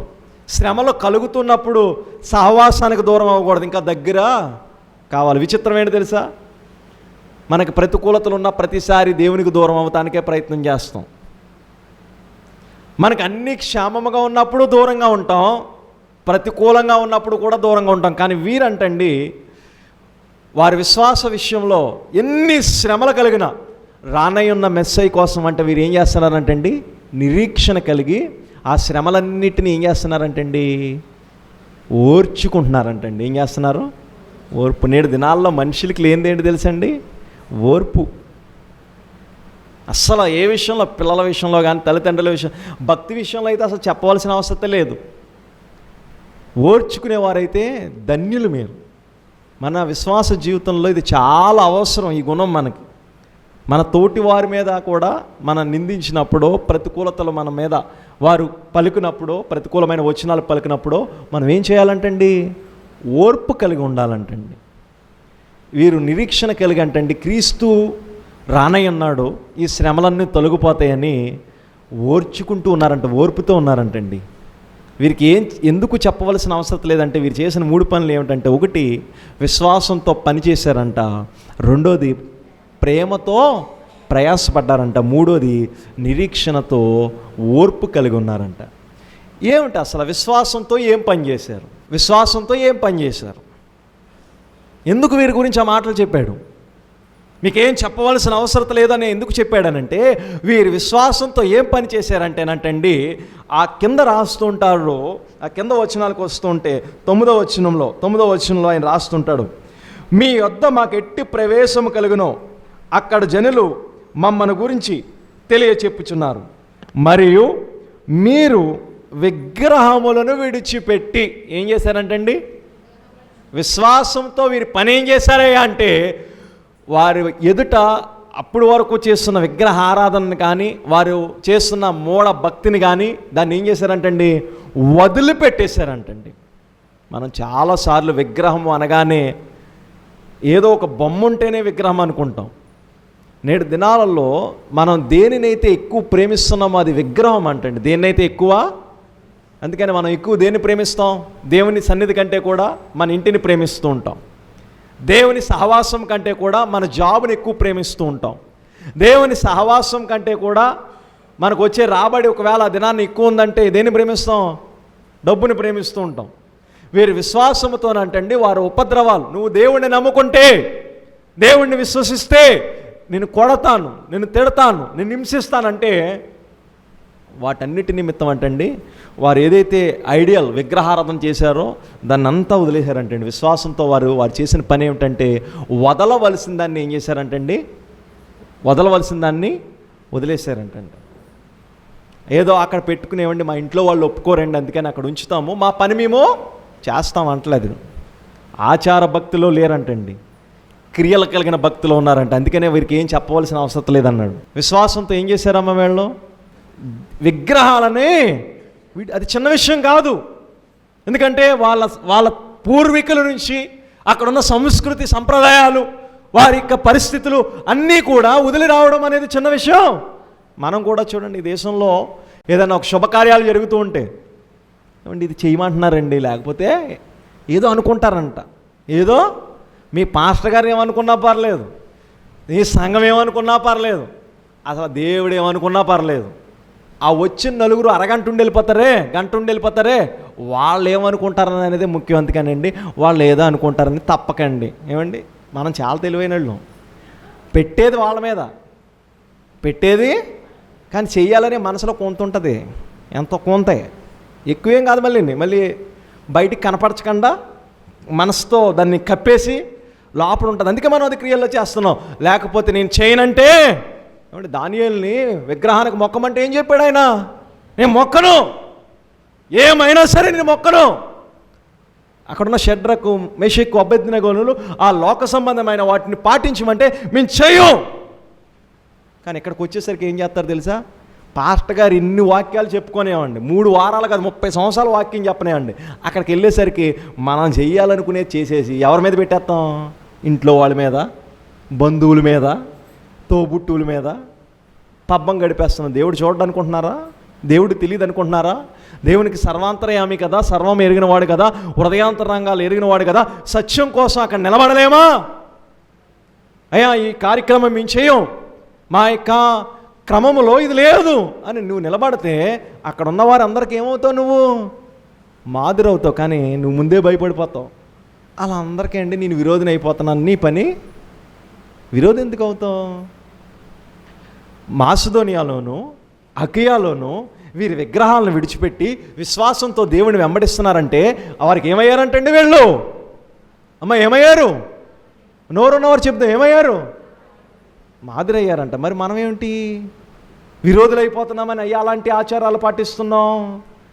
వీరమో వదలవలసిన దాన్ని వదిలి విశ్వాసంతో దేవుణ్ణి వెంబడిస్తుంటే వీరి విశ్వాసం యొక్క స్థాయి పక్కనున్న రాష్ట్రాలకు వెళ్ళిపోయి వీరి యొక్క విశ్వాసం గురించి అంటండి వారందరూ కూడా నమ్మి, వీరు నమ్మిన దాన్ని వారు నమ్మి మాదిరయ్యారంటండి.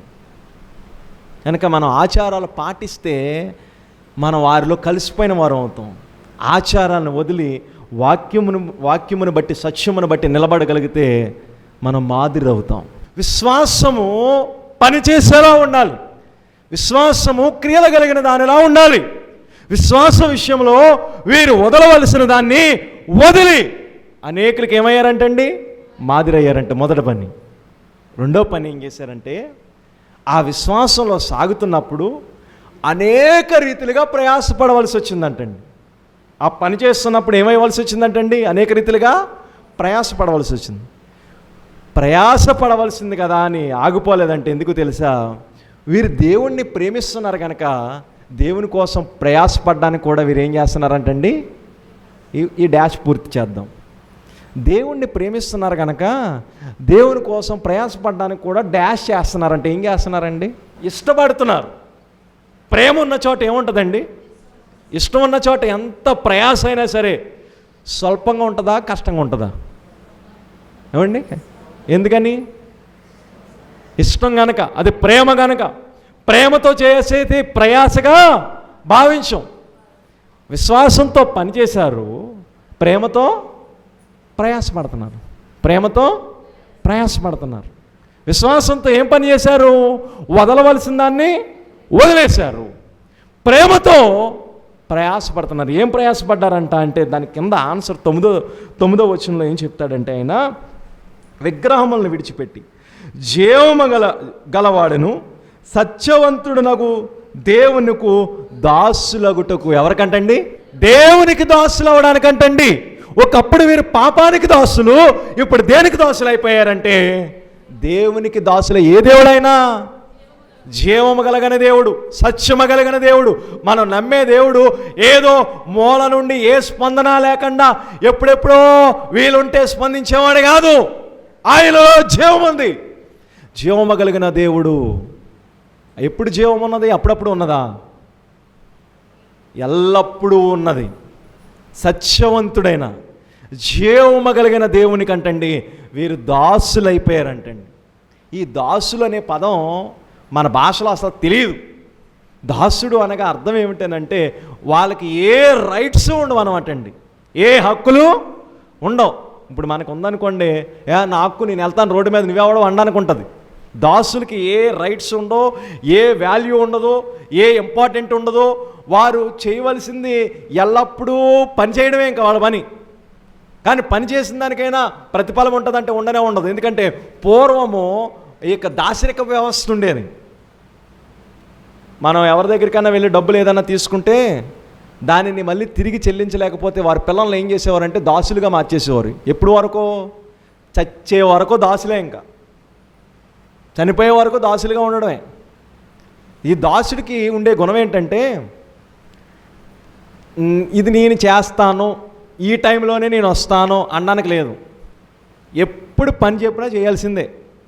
24 గంటలు 7 రోజులు 365 రోజులు. దాసుల్ని చాలా నీచంగా బానిసలు నీచంగా చూసేవారు అన్నమాట అండి. అలా వారికి అర్థం అవ్వాలని చెప్తున్నాడు అన్నమాట అండి. ఏమనంటే మీరు ఒకప్పుడు పాపానికి అలా బానిసలు అయిపోయారు, ఇప్పుడు ఎవరికి బానిసలు అయిపోయారంటే, ఎవరికి దాసులు అయిపోయారంటే దేవునికి. ఏ దేవునికి? జీవము కలిగిన దేవునికి. జీవము కలిగిన దేవునికి మీరు దాసులు అవ్వడానికి ఎంతగానైనా ప్రయాసపడుతున్నారు. ఎందుకు ఆ ప్రయాస అంటే మీరు దేవుణ్ణి ప్రేమిస్తున్నారు కనుక. దేవుడు మొదట మనల్ని ప్రేమించాడంట, అప్పుడే మనం దేవుణ్ణి ప్రేమిస్తున్నామంట. దేవుణ్ణి ప్రేమించే వారి యొక్క స్థితిగతులు ఎలా ఉంటాయో చూడండి ఒకసారి. పనికి ప్రయాసకి తేడా ఏంటండి? మొదటమో పని అన్నాడు, రెండోసారేమో ప్రయాస అన్నాడు. పనికి ప్రయాసకి తారతమ్యం ఏమిటి? పని అనేది ఎంతైతే లాభం వస్తుందో, ఎంతైతే జీతం ఇస్తున్నారో దానికే చేస్తాం. మనకి 1000 రూపాయలు ఇస్తున్నాడంటే దానికి తగిన పని, 500 ఇస్తున్నాడంటే దానికి తగిన పని. ఒక పనికి ఒక సమయం ఉంటుంది, ఒక వెల ఉంటుంది, మనం చేసిన దానికి మళ్ళీ తిరిగి ప్రాఫిట్ ఉంటుంది. కానీ ప్రయాసకి అదేమి లాభమేమి ఉండదు. ప్రయాసలో ఎలా అర్థం చేసుకోవచ్చు అంటే దీన్ని మనం ఎక్కడైనా ఒక జాబ్ చేస్తున్నాడో, పని చేస్తున్నాడో, వర్క్ చేస్తున్న వాళ్ళు ఉంటే వాళ్ళు ఉదయం వెళ్ళి సాయంకాలం వరకు ఉన్నారండి, వాళ్ళ పనికి ఎంతే ఇవ్వాలి. వాళ్ళ పనికి 500, 300, 1000 ఇవ్వాలి. ఇంకో 2 గంటలు ఎక్కువ చేయి, నీకేమిస్తారు? ఎక్స్ట్రా ఇస్తారు. పని చేసిన దానికి 8 గంటలకి 500 అనుకోండి, ఎక్స్ట్రా 1 గంట 2 గంటలు చేస్తే ఎంత ఇస్తారు? ఓటీ చేసిన వాడికి జీతం ఎలా ఉంటుందండి? డబల్ ఉంటుంది. గంటకు 100 అయితే ఆ ఓటీ చేసిన గంటకి 200, 300 వస్తుంది. ఆ రోజు సెలవు దినం కానీ ఆ రోజు వర్క్ చేస్తే ఏమొస్తుంది? రోజు వచ్చిన జీతం కానీ డబల్ వస్తుంది. ఇది ప్రయాస అంటే ఏమిటంటే ఏమి ఆశించకుండా చేయవలసిన దానిని నమ్మకముగా యథార్థంగా ప్రేమతో చేసినప్పుడు మనం ఏమీ ఎక్స్పెక్ట్ చేయం. దేవుడు రెండింతలుగా అది ఇస్తాడు, అది వేరే విషయం. వీరు చేస్తుంది అదన్నమాట అండి. ప్రయాస ఎప్పుడు ఉంటుందంటే ప్రేమ ఉన్నప్పుడే. ప్రేమ లేదనుకోండి తప్పించుకెళ్ళిపోతాం. పనివాడు ఏం చేస్తాడో ఏమంటే సమయం అయిపోయిందండి వెళ్ళిపోతాం. కానీ మన పని అనుకోండి, మనవాడిది అనుకోండి, అది వాడి మీద మనకు ప్రేమ ఉందనుకోండి, ఎంతో ఒక అర్ధగంట చేస్తే అయిపోద్ది కదా, ఒక గంట చేస్తే అయిపోతుంది కదా అని దాన్ని ఇంకో గంట చేయడానికి కూడా ఇష్టపడతాం. దాన్ని ప్రయాస అంటారు. ఈ ప్రయాస ప్రేమతో కూడినప్పుడు దానికి వెల ఏమీ ఉండదు. కానీ ఆ యొక్క ప్రేమను బట్టి ఎంత కృతజ్ఞత చూపిస్తారు తర్వాత వాళ్ళకి. ఈ పని అండి వీళ్ళే చేశారండి, ఆ రాత్రి అర్ధరాత్రి వచ్చి చేశారండి బాబు అంటారా లేదండి. ప్రయాసను గుర్తిస్తారు, పనికి వెళ్ళి ఊరుకుంటారు అంతే. ప్రయాసని గుర్తించి అవసరమైతే గౌరవిస్తారు, సత్కరిస్తారు, మర్యాదలు చేస్తారు.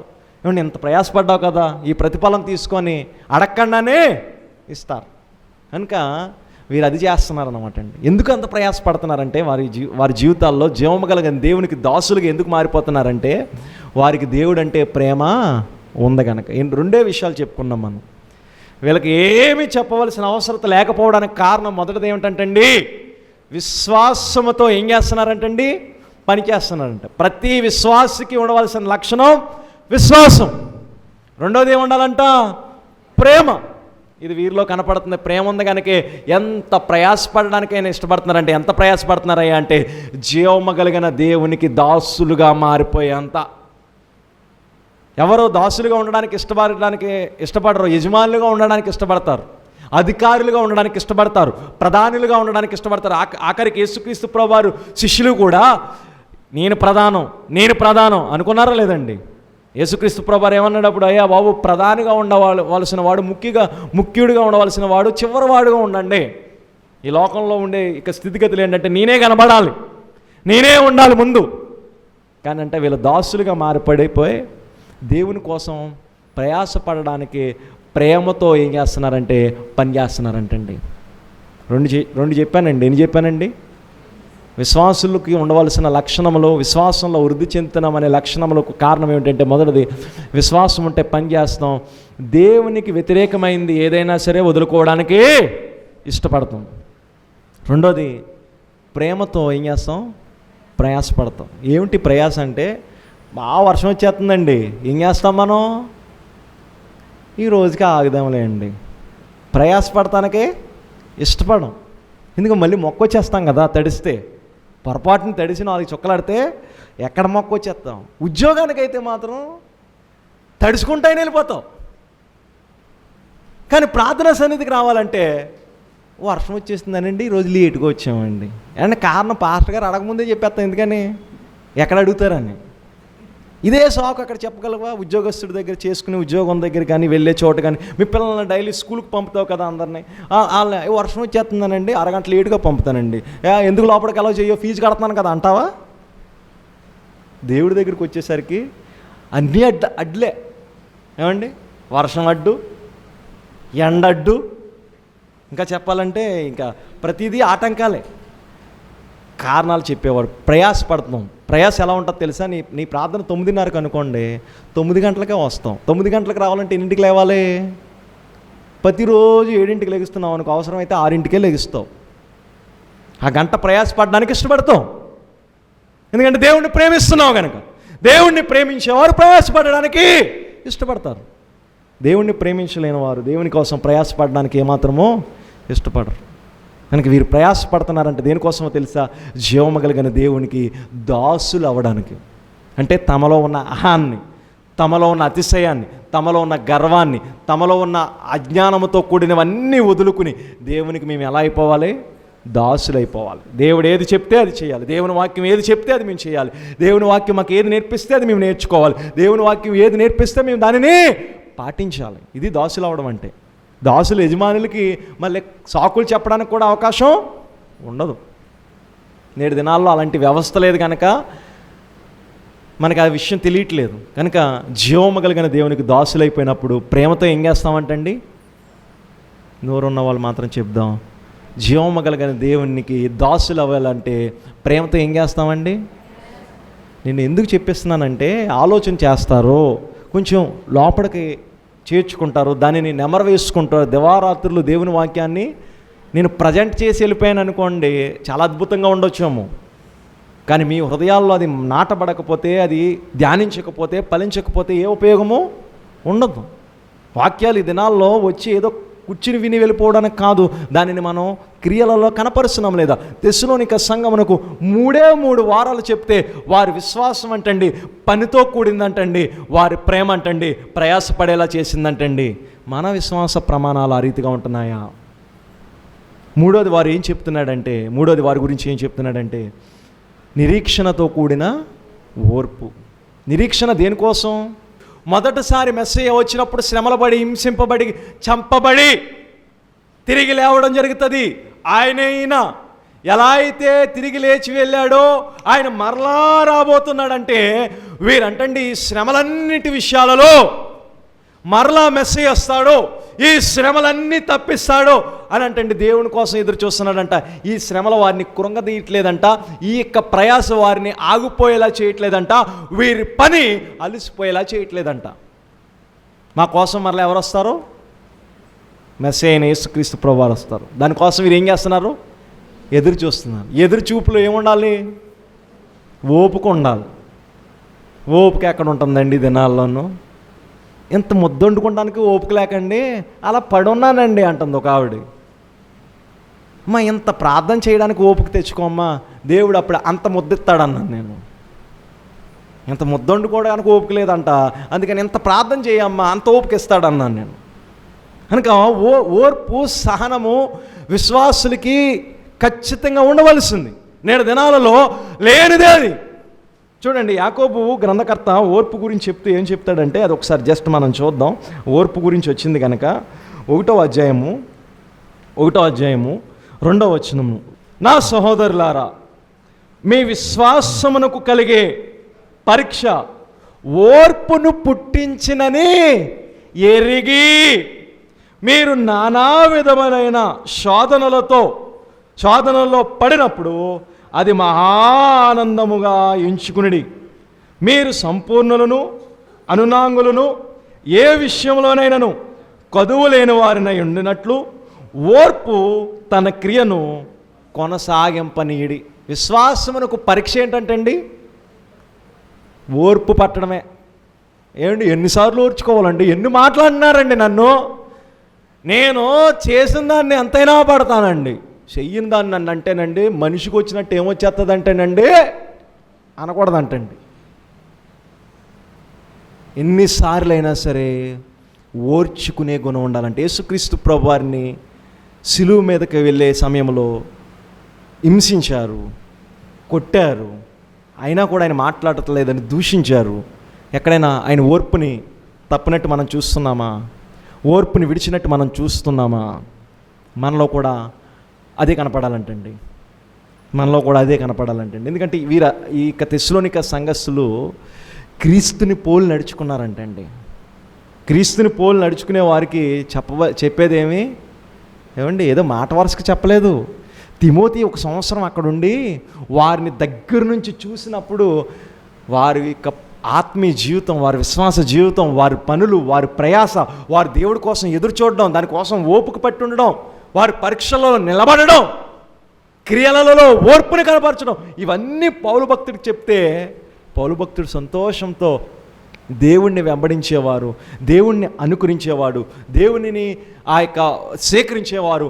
వారి యొక్క విశ్వాస యొక్క స్థాయి, విశ్వాస యొక్క ప్రమాణాలు ఏ విధంగా ఉంటాయో వీరిని చూపించి మనకు ఒక మాదిరి ఉంచాలని వీరి గురించి మనకి రాసి ఉన్నాడు. 3వ పని ఏం చేశారంటండి వీళ్ళు? నిరీక్షణతో కూడిన ఓర్పు. మొదటిది ఏంటమ్మా? వదలవలసిన దాన్ని వదలడం. రెండోది ఏం చేశారంటండి? ప్రేమతో ప్రయాసపడ్డారంటే. ఏమిటి ప్రయాస అంటే? జీవము కలిగిన దేవునికి దాసులు అవడానికి అన్నింటి విషయంలో కూడా వారు ప్రయాసపడ్డారంటండి. మూడోది ఏం చేశారంటండి? నిరీక్షణ, దేవుని యొక్క రాకడ కోసం ఎదురు చూస్తూ అన్ని విషయములలో వారు ఏం కలిగి ఉన్నారంటండి? ఓర్పు కలిగి ఉన్నారండి. దానికి జవాబు చూద్దామా? కింద వచనంలో ఏం చెప్పాడో ఆ తెస్సలోనికి రాసిన పత్రికలోనే, ఆ తెస్సలోనికి రాసిన 9వ వచనం ఇందాక చదివాం కనుక అక్కడే మనకు రాయబడి ఉంటుంది. చూడండి, కింద వస్తూ ఉంటే, దేవుడు మృతులలోని లేపిన యేసు అనగా రాబోవు ఉగ్రత నుండి మనల్ని తప్పించుచున్న ఆయన కుమారుడైన యేసు పరలోకము నుండి వచ్చినని ఎదురు చూచుటకును మీరెలాగ దేవుని వైపు తిరుగుతారో ఆ సంగతి వారు తెలియా చేయుచున్నారు. దేవుడు మరలా వస్తాడని, ఆ వచ్చే దేవుని కోసం ఎలా సిద్ధపడాలో, ఎలా సిద్ధపరచాలో వారు ఎదురు చూస్తూ ఓర్పు కలిగి ప్రయాసపడుతూ పని చేస్తూ దేవుని కోసం అంటండి వారు ఏం చేస్తున్నారంటండి? ఓర్పు కలిగి ఉన్నారంటండి.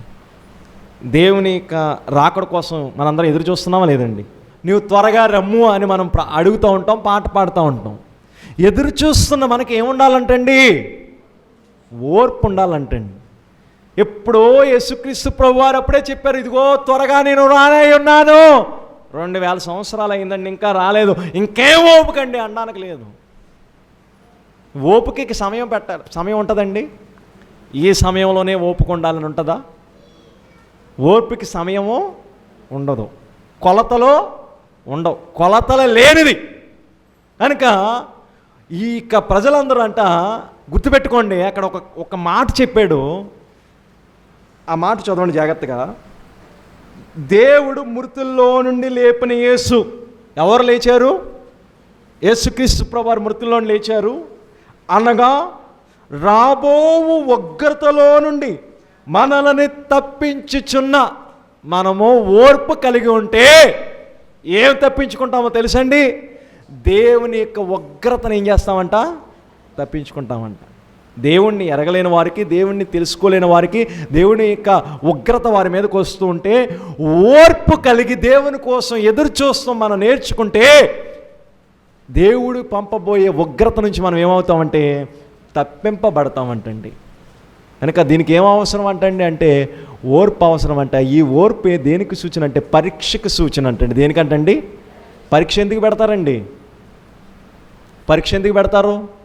స్థాయి పెరగడానికి, ఉద్యోగం రావడానికో, లేకపోతే మనం ఇంకొక ఉన్నతమైన స్థాయిలోకి. ఏమండి, అర్థమవుతుందండి? అర్థమవుతుందా? దేవుడు మన జీవితాల్లో పెట్టే పరీక్షలు మనకి ఏం కలిగించాలి? ఏం కలిగించాలమ్మా? ఓర్పును కలిగించాలి. ఓర్పుని కలిగించిన వారైతే, సహించే వారైతే ధన్యులు, వారి దేవుని రాజ్యమును స్వతంత్రించుకుని దేవుని ఉగ్రతని తప్పించుకుంటాం మనం. కనుక మీరు చేసిన ఈ 3 పనులు పౌలు భక్తుడు ఏమంటున్నాడంటే, మీరు చేసిన ఈ పనులు మీ చుట్టుప్రక్కన ఉన్న వారందరికీ మ్రోగింది, గంట కొడితే ఎలాగైతే శబ్దం వస్తుందో, ప్రతిధ్వనిస్తుందో అలా వారందరికీ తెలిసి వారు కూడా దేవుణ్ణి నమ్మారంటండి. వారు కూడా దేవుణ్ణి నమ్మారంటండి. ఎన్ని పనులు చేశారంటండి వీళ్ళు? ఏం పనులు చెప్దామా? విశ్వాసంతో. ఏమిటా పని? వదలవలసిన దాన్ని వదిలేయడు. అలా ఉంటే మనం ఏమవుతామంటే మాదిరి అవుతాం. రెండోది ఏం చేశారంట? విశ్వాసం నుంచి మనం ఎక్కడికి ఎదగాలంటే ప్రేమలోకి ఎదగాలి. విశ్వాసం నుంచి ఎక్కడికి ఎదగాలి? ప్రేమ అన్నిటినీ తాలును, ప్రేమ అన్నిటినీ భరించును, ప్రేమ అనేక దోషములను కప్పును. మరి కానీ ప్రేమ దినాల్లో కొదువైపోతుందంటండి. దేవుడు లోకమును ఎంతో ప్రేమించాను, ఆ లోకములో ఉన్న మనల్ని ప్రేమించాడు దేవుడు. ఆ ప్రేమ స్వరూపైన దేవుడు మనలో ఉన్నాడు కనుక మనలో ఉండవలసింది ఏమిటి? ప్రేమ. ప్రేమ చిరాకు పడుతుందా? ప్రేమ కోపం తెచ్చుకుంటుందా? ప్రేమ మాట్లాడుతూ మానేస్తుందా? ప్రేమ అసహ్యంగా ప్రవర్తిస్తుందా? ఏమండి, ప్రేమ ఏం చేస్తుంది? ప్రేమిస్తూనే ఉంటుంది. అందుకని దేవుణ్ణి మనం ప్రేమించే వాళ్ళమైతే మన తోటి ఉన్న సహోదరుల్ని, మన తోటి ఉన్న సమాజాన్ని కూడా ప్రేమిస్తూ ఉంటాం. వారిలో లోపములు ఉండవని కాదు, వారిలో పాపం ఉండదని కాదు, వారిలో తప్పు కనపడదని కాదు. కానీ దేవుడు మనల్ని కూడా లోపములో ఉండగానే, మీరు ఇకను పాపములో ఉండగానే దేవుడు మిమ్మల్ని ఏం చేశాడంటండి? ప్రేమించాడంట. కనుక ఆ ప్రేమ కలిగిన దేవుని కోసం ప్రయాసపడడం. ఏ విధంగా వీళ్ళు ప్రయాసపడుతున్నారంటే, మేము అధికారులం కాదు, మేము నాయకులము కాదు, మేము ఉన్నత హోదాను కోరేవారము కాదు, మేము దాసులం. జీవము కలిగిన దేవునికి దాసులుగా మేము మారిపోతాం. దేవుడు ఏదైతే చెప్పాడో, దేవుడే మాకు నాయకుడు, దేవుడే మాకు ప్రధాని, దేవుడే మాకు ముఖ్యం. ఆయనకంటే ప్రధానమైనది ఏది లేదు. మేము దాసులం కనుక ఏ సమయంలో అయినా సరే దేవుని వాక్యానికి, దేవుని మాటకి లోబడతాం, విధేయత చూపిస్తాం, స్పందిస్తాం అన్నట్టుగా వీరు అయిపోయారంటండి.